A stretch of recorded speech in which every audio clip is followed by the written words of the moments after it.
Welcome to Module 3, Lesson 8, which covers the additional tools that can be used to manage your food service operation. The first tool is a serving size chart that can be helpful when portioning food for classrooms or tables. When family-style meal service is practiced, the minimum amount of food to feed all people seated at the table must be on the table at the beginning of meal service. This chart will help ensure that you have portioned the correct amount to be placed on the table. First, find the required serving size at the top of the chart corresponding to the meal pattern for the age group being served. Next, select the number of children and adults to be seated at the table on the left side of the chart. The intersection of the row and column is the amount of food that needs to be on the table for that number of people to receive the minimum required serving. For example, the fluid milk serving size for 3 to 5-year-olds for breakfast, lunch, and supper is 3/4 cup. To calculate the amount of milk needed for a table of 5 children, you could multiply 5 times 3/4 cup. This chart does the multiplication for you. The next tool, Food Service Equipment Needs, can help you determine what equipment is needed for conventional food preparation based on the number of participants you plan to serve. Conventional preparation is making food from scratch. These are only guidelines, not CACFP requirements or licensing regulations. The chart provides information about ranges, refrigerators, freezers, work tables, and sinks. The last tool, Sample Staffing Guidelines for On-Site Production, helps estimate how many meals can be produced per hour of labor, depending on the scale of your operation. The guidelines are not CACFP requirements or licensing regulations. The chart can help you decide whether you have adequate staff to prepare food on site. There are different labor requirements for convenience food and conventional food preparation.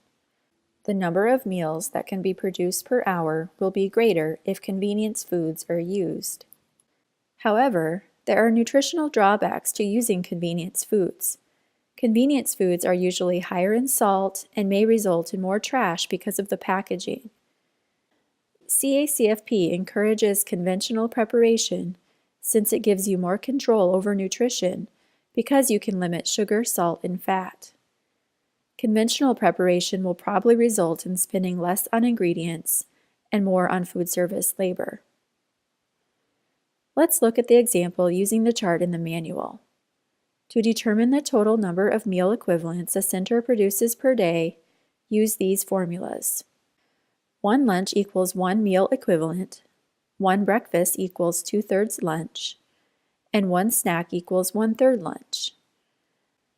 A center serves 60 breakfasts, 80 lunches, and 120 snacks per day.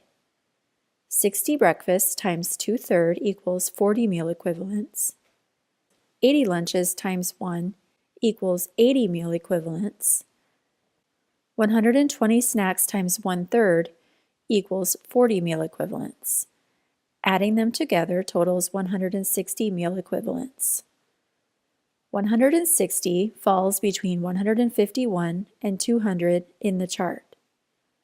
Follow the row across to see that 10 to 11 meals per hour of food service labor are needed for conventional preparation and 12 meals per hour of food service labor are needed for convenience preparation. This means 10 meals per hour can be produced for every 160 meals prepared from scratch. 160 meals per day divided by 10 meals per hour equals 16 hours of food service labor per day. 16 hours divided by 8 hours per day equals 2. This means 2 full-time food service staff are required to prepare 160 meals from scratch. 12 meals per hour can be produced for every 160 meals prepared using convenience foods.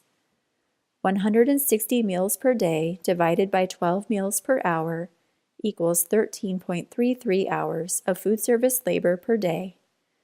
13.33 hours divided by 8 hours per day equals 1 2/3 full-time food service staff. the number required to prepare 160 meals using convenience foods. This isn't a lot of labor saved considering the increased cost of convenience items and their nutritional drawbacks. You are encouraged to take this information into consideration and prepare more meals from scratch.